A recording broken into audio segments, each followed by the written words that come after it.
충성이라고 되어 있는 이 헬라어의 그리스어가 피스티스입니다. 피스티스가 우리가 흔히 뭐라고 알고 있냐면 믿음, 믿음이죠. 믿음인데 이런 충성이라고 되어 있습니다. 그래서 이 피스티스는 믿음, 뭐 충성, 그리고 신실함 이런 다 여러 가지 뜻이 담겨져 있는 것이죠. 자, 군에서는 상관을 만나면 거수경례를 합니다. 거수경례를 하는데 보통 육군들은 충성이라죠, 그죠? 충성. 충성을 사전에 찾아보니까 진정에서 우러나오는 정성, 특히 국가나 임금에게 바치는 지극한 마음이 충성이라고 하는 거죠. 군의 위계 질서가 분명한 단체이지 않습니까? 그러니까 상관과 조직에 충성이라는 말을 시시각각으로 각인을 시킵니다. 인사를 하면서 충성, 충성, 충성. 왜 그렇게 하는가? 유사시에 일사불란하게 명령에 따라 움직일 수 있게 하기 위해서입니다. 저는 참고로 해군 출신입니다. 해군 출신인데 해군은 거수경례를 할 때 충성이라고 하지 않습니다. 해군은 필성이라고 합니다. 군대에서 공군은 어떻게 하는지 모르겠어요. 네? 필성입니까? 네. 육군만 충성이고 공군과 해군은 필성입니다. 왜 필성인가? 충무공 이수신 장군의 후예답게 적과 싸워 반드시 승리해야 하는 의미가 담겨있죠. 지금 영화의 상영 중인 노량 죽음의 바다. 이수신 장군이 자기의 마지막 목숨을 거기다가 넣잖아요. 안 걸어도 되는데 가만 놔둬도 일본은 도망가는 방국에 그 도망가는 적을 한 사람도 남기지 않고 내가 다 죽여버리겠다. 원수를 다 갚아버리겠다. 그런 어떤 의지를 가지고 뛰어듭니다. 대한민국 해군이 여러 나라와 함께 훈련하는 프로그램이 있어요. 림페 훈련 뭐 이런 게 있습니다. 태평양에서 여러 나라들이 이제 우군과 합쳐서 이제 훈련을 하죠. 여러 가지 훈련을 하는데 그 중에서 이제 미사일을 쏴서 목표물에 이제 맞추는 훈련을 합니다. 미국은 상대적으로 부자여서 여러 발 중에 한 발만 맞으면 뭐죠? 적중한 거죠. 성공, 적중. 근데 한국은 한 발을 맞춰야 되는 거예요. 그 한 발을. 한 번 쏴서 그게 목표물에 정확히 맞춰야 되는 거죠. 왜? 미사일이 비싸니까. 한 발 쏘면은 수억씩 되는 거니까 아껴야 되는 거죠. 재정적으로 여유롭지 못한 한국은 한 발에 모든 것을 겁니다. 미국처럼 그래서 여러 발 쏘지 못하는 거죠. 여러 발 쏘게 되면 실력 없는 것으로 우리는 인정받기 때문에 한 발을 맞춰야 되죠. 그래서 해군에는 이런 사자성어가 있습니다. 일발 필중. 한 발에 정확하게 맞춰야 된다는 거죠. 지금은 이제 티로키어라고 이제 이름이 바뀌었죠. 연재전에 터키라고 했는데 티로키어라고 이름이 바뀌었습니다. 티로키어가 성지죠. 지금 우리가 살펴보고 있는 소아시아 7교회가 있는 지역이 터키 지역에 있습니다. 그리고 저 북쪽으로 갑바도기아에 가면은 이렇게 뭐 풍선 보니까 이 기구 타고 하늘을 이게 오르는 그 갑바도기아. 그 갑바도기아에는 동방교회의 교부들이 있었던, 그리고 지하에 그 땅을 파고 이 성도들이 몇백 미터까지 내려가서 지하에 이제 집을 짓고 교회도 만들고 하는 그런 교회가 있는 그런 갑바도기아 지역이 있어요. 거기에도 성지죠. 터키 지역 여기는 완전히 그냥 바울이 누볐고 사도들이 누볐던 그런 땅인 것이죠. 자, 어떤 목사님이 튀르키예 성지 여행 중에 서머나 교회를 탐방했습니다. 탐방하다 보니까 그 교회에 어린아이들이 성경 공부를 열심히 하고 있었다고 합니다. 그래서 그 목사님이 방문한 당시의 기점으로 그 작년에 터키 지역에서 열린 성경 퀴즈 대회에서 1등을 했다는 거예요. 터키 지역은 그나마 다른 이슬람 문화권과 약간 그래도 약간 좀 세속적으로 좀 흐르는 경향이 있어서 이런 기독교에 대해서 탄압은 하긴 하지만 열려 있기는 하죠. 교회가 있습니다. 스무나 교회의 교회학교 어린이들이 자신들은 폴리캅 주교의 후예라는 사실을 아주 자랑스럽게 여기고 하나님 말씀을 열심히 배우고 있다고 그렇게 증언을 하였습니다. 스무나 교회를 거쳐간 스무나 교회의 초대 오늘날로 얘기하면 초대 목사님 격이죠. 주교라고 하는데 일대 주교가 순교자 폴리캅 선생님입니다. 폴리캅 목사님, 폴리캅 주교. 2000년간 그 교회를 거쳐간 교회 지도자가 얼마나 많겠습니까? 근데 이 폴리캅 선생님은, 폴리캅 목사님은, 폴리캅 주교는 누구의 제자였는가? 바로 사도 요한의 직계 제자였어요. 그래서 사도 요한의 직계 제자이기 때문에 이런 사도들의 직계 제자를 가리켜 우리 교회 역사상 이 사람들을 속사도 교부라고 합니다. 속사도 교부를 이어서 사도를 이어서 교회의 아버지가 되었다. 그래서 속사도 교부라고 합니다. 서문화는 우리말로 서문화라고 되어 있지만 영어로 읽으면은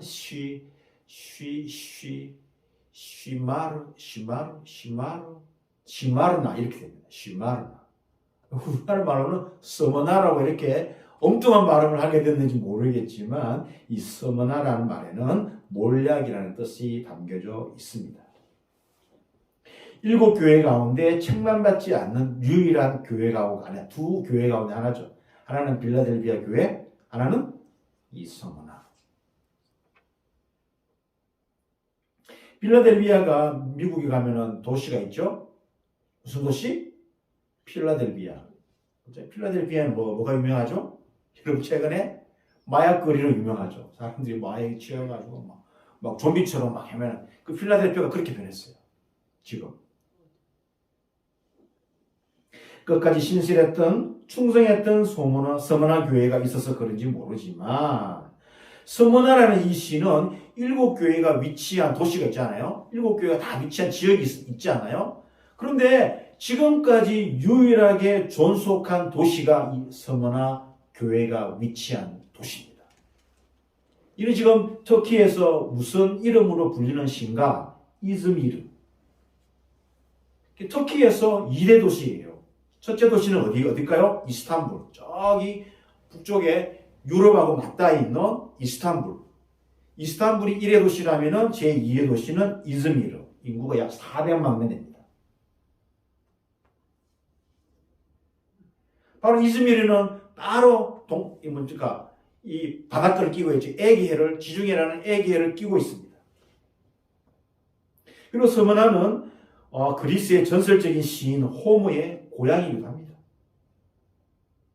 서문화가 오랜 세월 번성할 수 있었던 주요 이유는 그 당시에 이 서문화가 이쪽 아시아 지역과 그리고 헬라 세계를 잇는 항구 도시였고 그리고 그 당시에 로마 제국과의 그런 돈독한 관계가 있었습니다.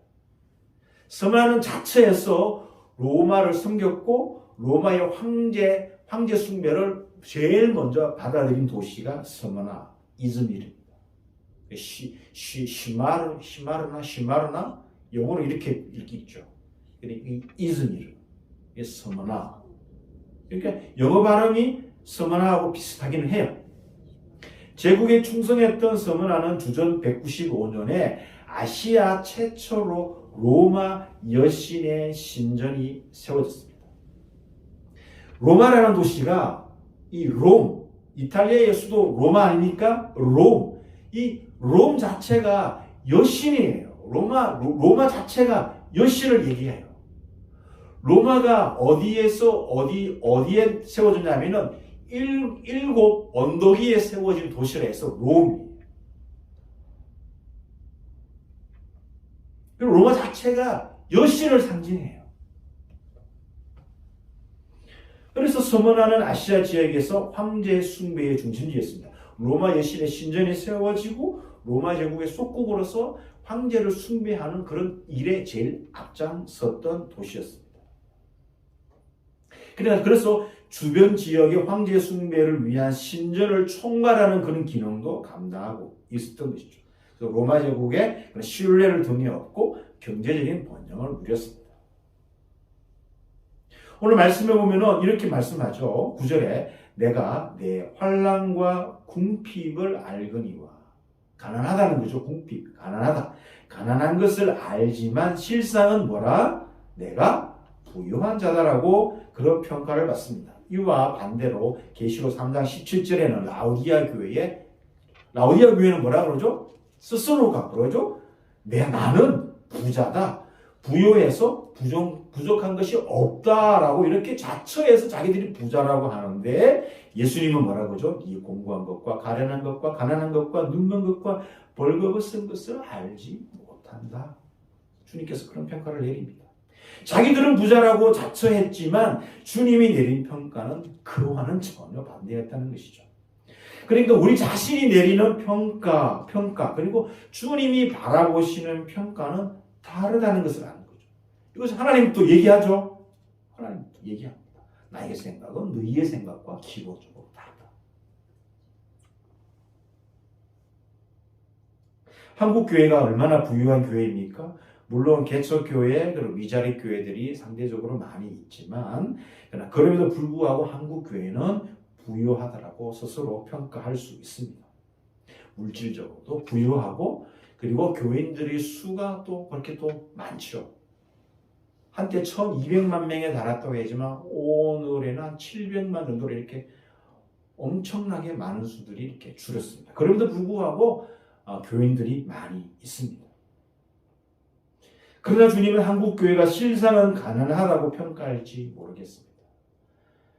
1907년 평양 장대행교회에서 부흥회가 일어날 때 그 당시에 믿는 자들의 수가 몇십만 명이 되지 않았지만 구한말에 그런 어떤 한국 사회에 강력한 어떤 영적인 영향력을 끼치는 사람의 수가 많고 적음이 아니라 얼마나 신실한 자들이 있는가에 따라 그 믿음의 선한 영향력들이 전파된다는 것이죠. 북한의 지하교회, 중국이나 힌두권이나 아랍권이나 아프리카에서 신앙을 이어가는 이들을 우리 주님은 실상은 너희들이 부유한 자다. 그렇게 평가하실지도 모릅니다. 사랑하는 주사랑교회 여러분, 주님이 보시기에 주사랑교회는 과연 어떤 평가를 받을까요? 또 그리고 저와 여러분은 또 어떻게 스스로 평가를 내리시고 또 주님은 어떻게 평가를 내리고 있을지 한번 생각해 보아야 합니다. 차마 우리가 우리 입으로 라오디게아 교회처럼 나는 그래도 부유해 이런 평가를 스스로 내리면은 하나님 앞에 네가 처음에 했으니 저 끝으로 가라고 이렇게 평가를 받을지도 몰라요. 본문에서 실상은 내가 부유한 자다라고 주님께서 말씀을 하고 있습니다.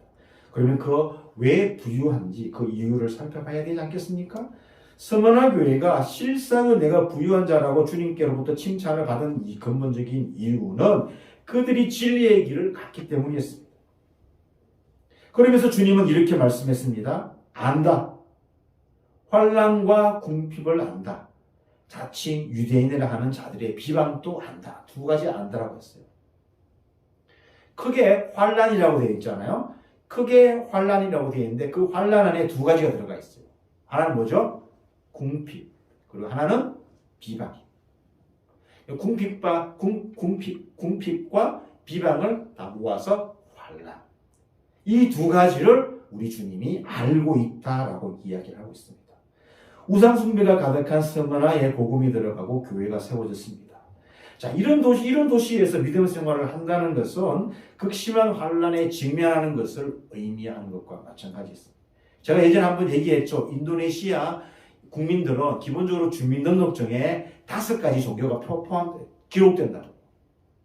그게 기독교라고 기록되면은 그 사람들은 기본적으로 공직에 나갈 확률이 없어지는 것과 마찬가지예요. 물론 크리스찬들이 공직에 가는 경우가 있지만 그건 하늘의 별따기예요.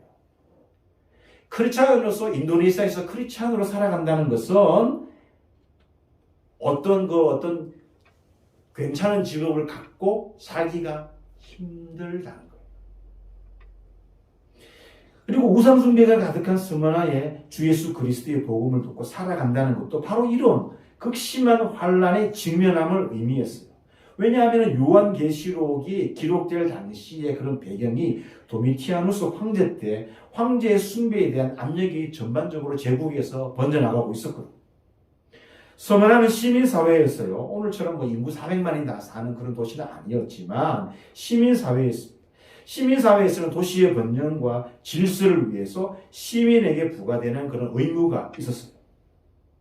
황제 숭배는 도시의 번영을 위해서 시민에게 요구되는 종교적인 제의였습니다.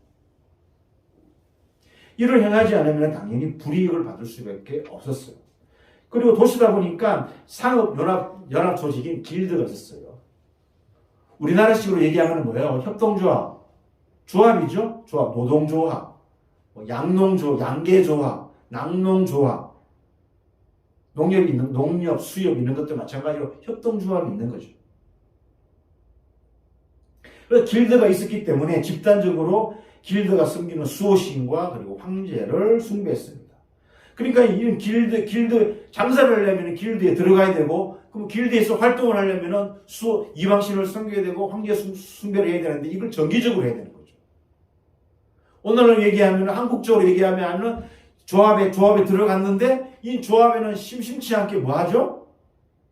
돼지머리 상에다가 돼지머리를 올려놓고 제사를 드리는 거죠.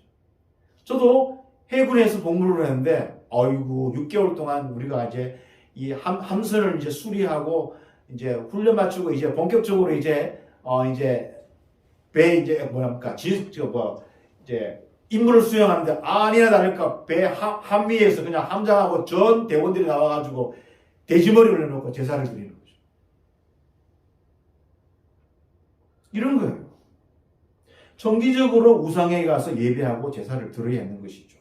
그렇게 하지 않으면 조합에서 뭐 하죠? 강제, 탈퇴를 시키는 거죠. 노동조합에서 회비를 내지 않으면 어떻게 되죠? 그리고 노동조합에서 이렇게 따르는 노선이 있잖아요. 그 노선을 따르지 않으면 회원을 쫓아내겠죠. 마찬가지인 거예요.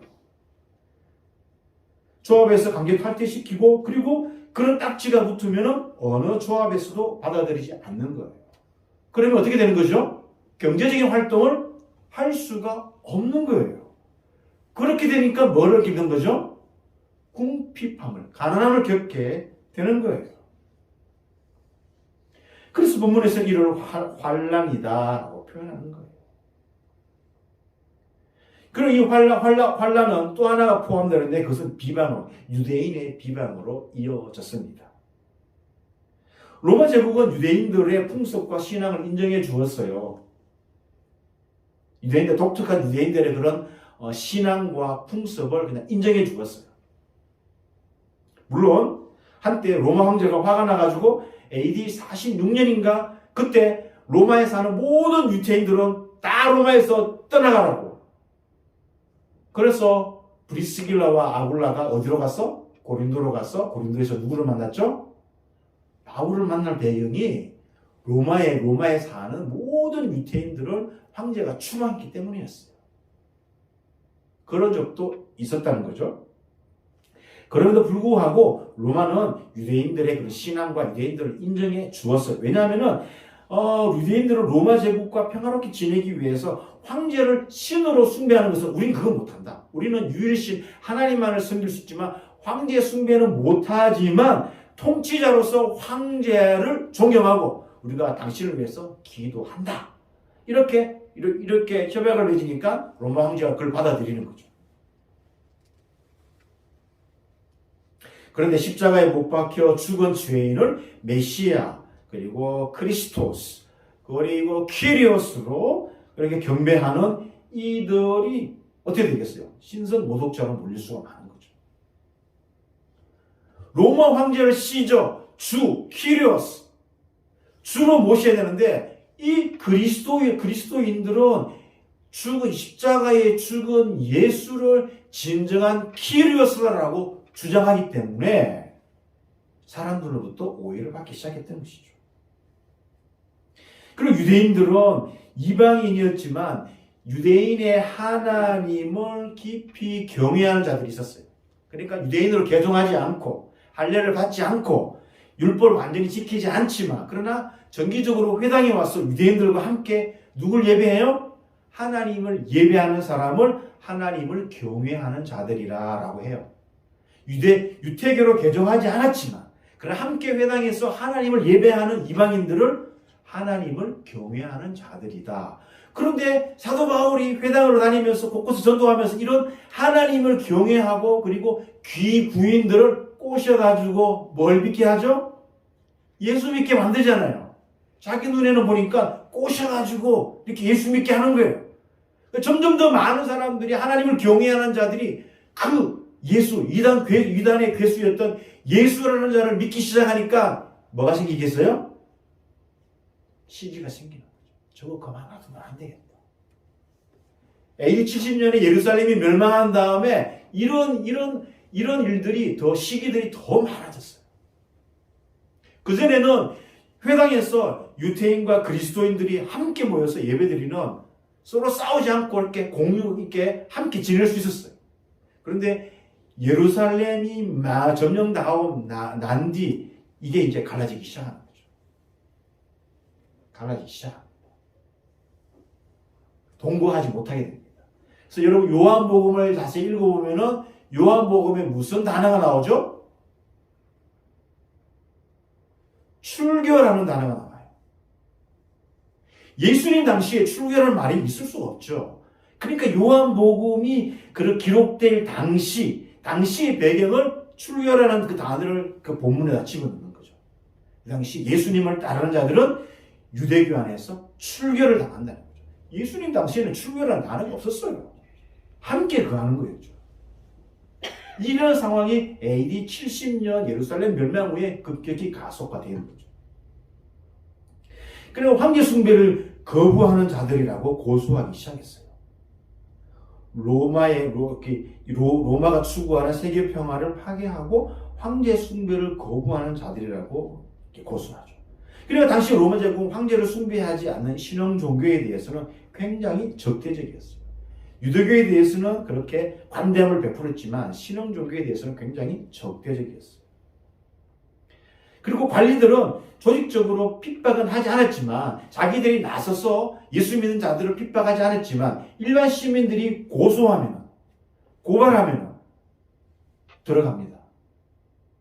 그 역사적인 기록이 다 나와 있어요. 황제가 일부러 나서서 기독교인을 찾아서 박해하지 말고 일반 시민들이 고소할 경우 그 고소를 몇 단계로 나누어서 진행하되 끝까지 듣는 않는 자에게는 죽여도 좋다, 사형을 시켜도 좋다라는 황제의 그런 명령이 내려진 거예요. 그렇게 역사적 기록이 남아 있는 거예요. 정상적인 경제 활동에 제재를 당하여 생계를 유지하는 데 어려움을 겪었고 또 이렇게 유대인들의 비방을 통해서 황제 숭배를 거부하는 신성 모독자, 무신론자라고 핍박을 당하면서 또 이렇게 유대인의 비방이 또 이렇게 자기들에게 박해로 오는 거예요. 유대인들이 얼마나 간교한. 그런데 이런 궁핍함과 핍박을 통해서 영적 차원에서는 주님을 바라보고 주님만으로 충만한 부요함을 가져다 주었기 때문에 예수님은 너희들은 실상은 부요한 자다. 그렇게 평가를 내리고 있는 것이죠. 그리고 하나님의 백성이라고 자부하는 유대인의 회당을 가리켜 우리 주님은 실상은 유대인이 아니요 사탄의 회당이다. 이렇게 평가를 내리고 있는 것입니다. 이런 이중적인 어려운 상황인 그 당시 서머나 교회를 향해 우리 주님은 내가 안다.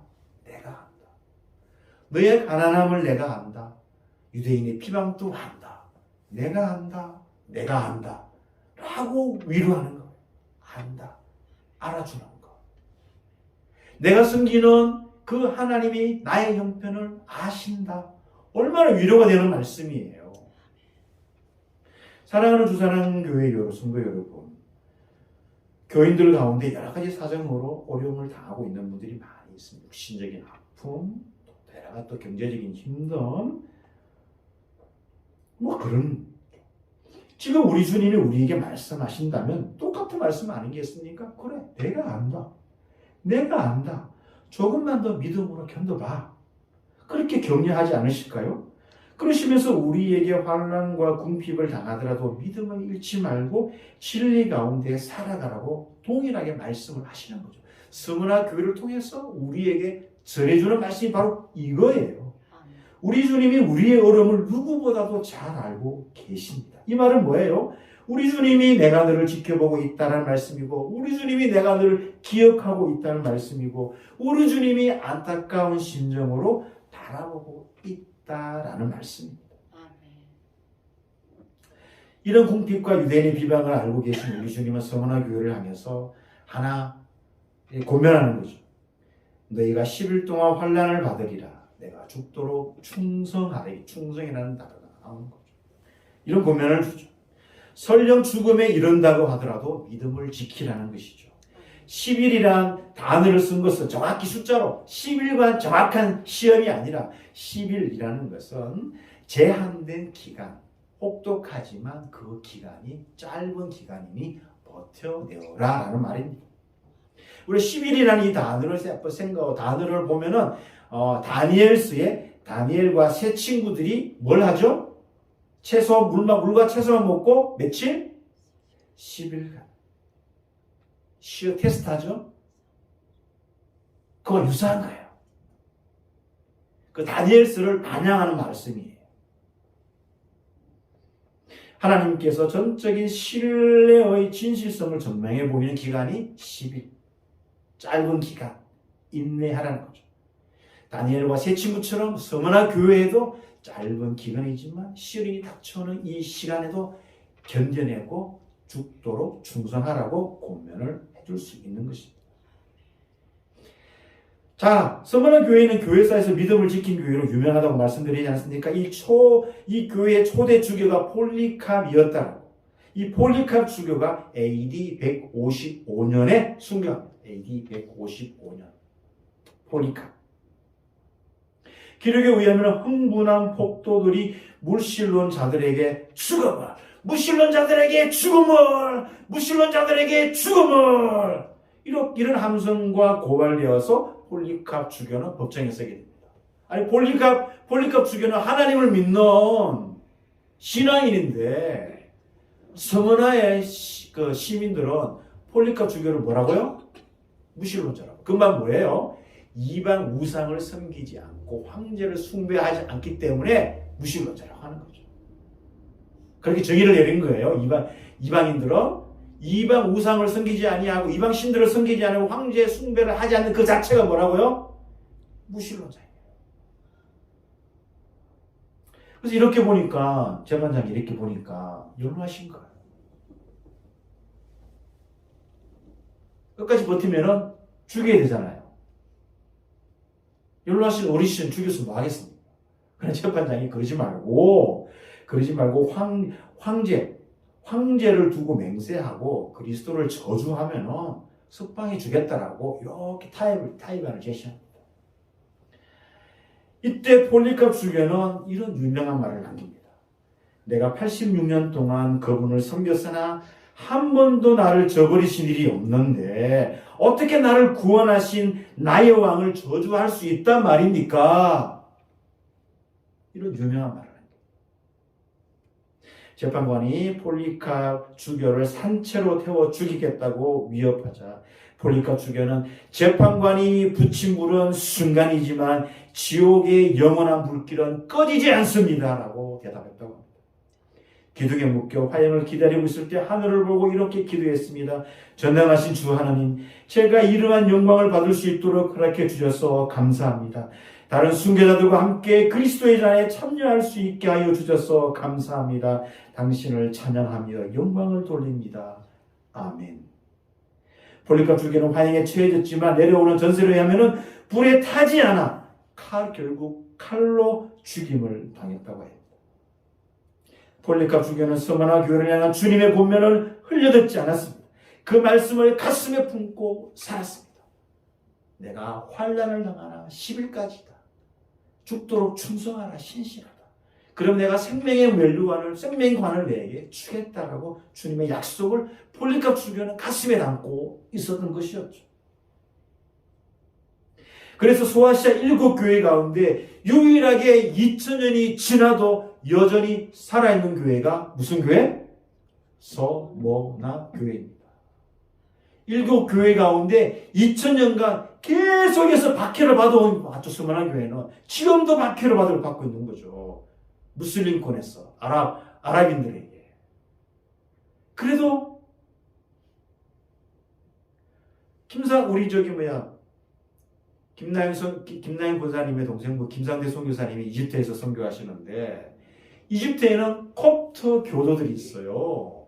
그분들은 주로 스레이트미에서 먹을 것을 줍고 자기 생활품을 하는 그런 이집트에서 최하층민으로 살아가는 사람들이 콥트 교도들이에요. 그 콥트 교도들이 그런 환난 가운데서 2000년간 신앙을 유지해오고 있어요. 이집트에도. 저는 이 장면에서 기억나는 일본 소설이 있습니다. 그것은 엔도 슈사쿠의 침묵이라는 소설입니다. 실화를 바탕한 소설이죠. 도요토미 히데요시가 1592년에 조선을 침략했지 않습니까? 임진왜란을 배경으로 한 이 드라마든 영화라든 자세히 한번 보십시오. 그리스도인들이 눈여겨보아야 할 장면이 있는데 그건 뭐냐 하면은 일본 군인들이 조총을 들고 왔지만 깃발을 보아야 됩니다. 그 깃발이 뭔지 아십니까? 십자가 깃발입니다. 도요토미 히데요시 당시 일본의 가톨릭 교도들이 굉장히 많았습니다. 도요토미 히데요시와 그 휘장들이 서방의 신을 등에 업고 포르투갈 선교사들이 신앙만 전해준 게 아니라 조총이라는 이 신기술도 갖다 주어서 이걸 가지고 조선을 침략하면 전쟁에 승리를 줄 것이라고 그걸 등에 업고 온 거예요. 깃발이 다 십자가예요. 지금 그 노량 주권받아도 보니까 동그라미 안에 이 열십자를 그려놨어요. 저는 처음에 몰랐지만 좀 이런 역사적인 사실을 조금 알고 보니까 진짜 십자가가 있는 거예요. 그래서 임진왜란이 실패하고 도요토미 히데요시가 죽고 그 다음에 등장한 사람이 누구죠? 일본인의 영웅 막부 도쿠가와 이에야스입니다. 이 사람이 일본을 통합하는 영웅이었지만 그런 믿음의 눈으로 보면은 이 사람이 일본 가톨릭 교도를 그냥 짓밟아 버렸습니다. 얼마나 무자비하게 짓밟아 버렸으면 일본이 오늘날 이렇게 되어버렸겠습니다. 우리가 훨씬 오래전에 믿음의 꽃을 피운 일본이 또 국가와 이에야스가 심한 박해를 통해서 씨를 말려버린 거죠. 포르투갈 출신 선교사를 잡아서 그 선교사와 함께 신앙 공동생활하는 일본인 선교들을 자기 보는 앞에서 한 명씩 목을 칩니다. 선교사를 죽이는 게 아니라 일본 성도들을 한꺼번에 다 죽이는 게 아니라 한 명씩 보는 앞에서 한 명씩 죽입니다. 그걸 보는 포르투갈 선교사님의 마음이 얼마나 찢어지겠습니까?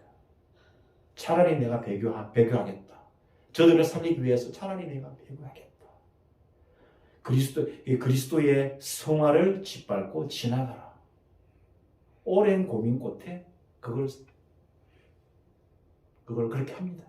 그게 엔도 슈샤쿠의 침묵이라는 결론 부분에 나오는 장면입니다.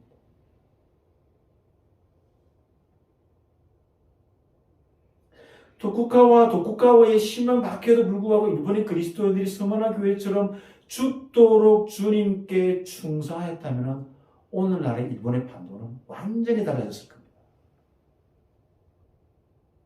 자, 이에 비해서 한국도 만만치 않죠. 흥선 대원군이 초기 가톨릭 교회들을 얼마나 박해했습니까? 그 박해의 장소가 뭐라 그러죠? 절두산이에요. 목을 자른 산이라서 지금 하면 언덕이에요. 산이 아니고 그냥 언덕이에요. 바로 밑에 한강이 흐르는 거예요. 제가 예전에 한번 얘기했죠? 그곳에서 선비들이 배 타고 풍류를 즐기면서 씨를 얻는 그런 절경의 장소가 바로 절두산이었어요. 그 속에서 가톨릭 교도들의 수천의 가톨릭들의 목을 친 곳이 절두산이었어요. 한국의 가톨릭 교도들은 그리스도인들은 자신들의 목이 뱀에도 불구하고 주 예수 그리스도를 배반하지 않았어요. 결과적으로 일본과 한국의 믿음의 길은 이렇게 다른 결과를 내고 만 것이에요. 그래서 한국이 순교자의 피위에 한국 교회가 순교자의 피위에 세워져 있다는 것은 가톨릭 교도와 개신교도들이 수많은 순교의 피를 흘렸기 때문인 거예요. 한때 인기리에 방영되었던 슬기로운 의사생활이라는 드라마가 있었습니다. 어느 회차에 산부인과 장면이 나옵니다. 근데 산모가 굉장히 까탈스러웠어요. 아니 출산 예정일이 멀쩡히 긴 시간이 남아있는데 통증으로 그냥 입원을 한 거예요. 근데 어느 날 메인 교수가 퇴근을 해버리고 또 남아있는 치프 선생님도 다른 수술에 갔어. 의사가 산부인과에 한 명도 없는 거예요. 유일하게 남아있는 전공이 2년차. 뭘 할 수 있겠습니까? 전공이 2년차가. 당직을 쓰고 있는데 산모가 갑자기 출혈을 하면서 태아와 산모가 위험한 지경인 거예요. 그런데 보면 그 위기의 순간을 잘 헤쳐나가 산모도 살리고 아기도 살립니다. 퇴근하다가 소식을 받고 다시 돌아온 그런 그 교수가 수술을 끝내고 그 2년차 선생에게 이런 말을 건넵니다. 나는 똑똑하고 머리 좋은 사람보다 책임감 있는 사람이 좋다. 택시를 타고 오면서 만약 네가 환자를 잃으면 산부인과를 그만두게 될까 봐 얼마나 걱정했는지 알아? 너는 참 좋은 의사가 될 거야. 책임감 있게 도망 안 가고 최선을 다했어. 오늘 너무 잘했어. 원래 이 2년차 차 선생님은 그 교수님하고 관계가 별로 안 좋았어요. 근데 그 한마디 말에 섭섭한 마음이 다 풀리고 교수님을 진정으로 존경하는 마음으로 다가갈 수 있게 됩니다. 여러분, 서원화 교회가 부유한 까닭은 무엇보다 그들에게 충성할 신실할 대상이 있었습니다. 그리고 서원화 교회가 책임감 있게 도망하지 않고 신실하게 믿음을 지켰기 때문에 믿음의 부유한 길을 갈 수 있었습니다.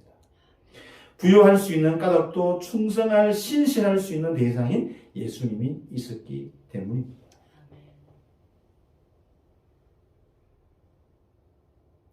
우리 주님은 책망이 없이 서원화 교회에게 단 한 가지만 요구했는데 그것이 바로 내가 죽도록 충성하라. 책임감 있는 사람이 되어라. 도망가지 말고 최선을 다해 하나님을 섬겨라. 내가 너에게 똑똑하거나 머리 좋은 그런 거 요구하지 않는다. 우직하게 주님의 길을 걸어가라. 이를 죽도록 충성하는 자에게 생명의 관을 주리라고. 이것은 뭡니까? 승리했다는 거죠. 승리했다는 거예요. 그리고 둘째 사망의 해를 받지 않는다.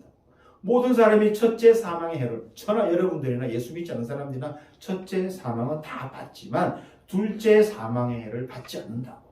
이게 중요한 거예요. 둘째 사망이 있다. 요한계시록 20장 6절에 첫째 부활에 참여한 자들에게는 둘째 사망이 그들을 다스릴 권세가 없다고 하는 거죠. 사망과 엄부도 불못에 던져집니다. 사도 바울에 의하면 맨 나중에 심판받을 대상이 누구라고요?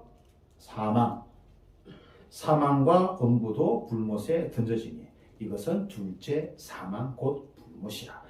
누구든지 생명책에 기록되지 못한 자는 불못에 던져지리라. 사랑하는 성도 여러분, 충성한다는 것은 우리 구주 예수님이 우리에게 맡겨주신 일에 책임감 있게 도망가지 않고 담담하게 감당하는 자세, 이게 충성, 신실함입니다. 비록 환난과 궁핍과 주위로부터 비방을 당한다 하더라도 주님을 버리고 도망하지 않는 것, 이걸 주님이 우리에게 요구하고 계십니다. 그러니까 충성은 나의 이익을 추구하는 것이 아니죠. 우리가 흔히 교회 사역을 하다 보면은 교회 사역에서 이런 것을 접하게 됩니다. 이 일은 내 거야. 내가 해야만 해. 이렇게 주장하는 자세는 충성스러운 태도가 아닌 것입니다. 우리가 주님께 충성한다는 것과 이건 내 일이니까 다른 사람들은 상관하지 마. 이런 차원은 전혀 다른 차원이 되는 것입니다. 이것은 충성스러운 태도나 자세가 아닌 것이죠. 우리 주님은 책임감 있는 충성스러운 성도를 기뻐하시지 그것이 마치 자기 것이냐 그렇게 주장하는 자들의 태도를 기뻐하지 않는다는 것입니다. 충성스러운 성도는 나의 이익에 상관없이 주님이 섬기라고 허락하신 주님의 몸된 교회의 유익을 위해서 살아가는 사람을 요구하고 있다는 것입니다.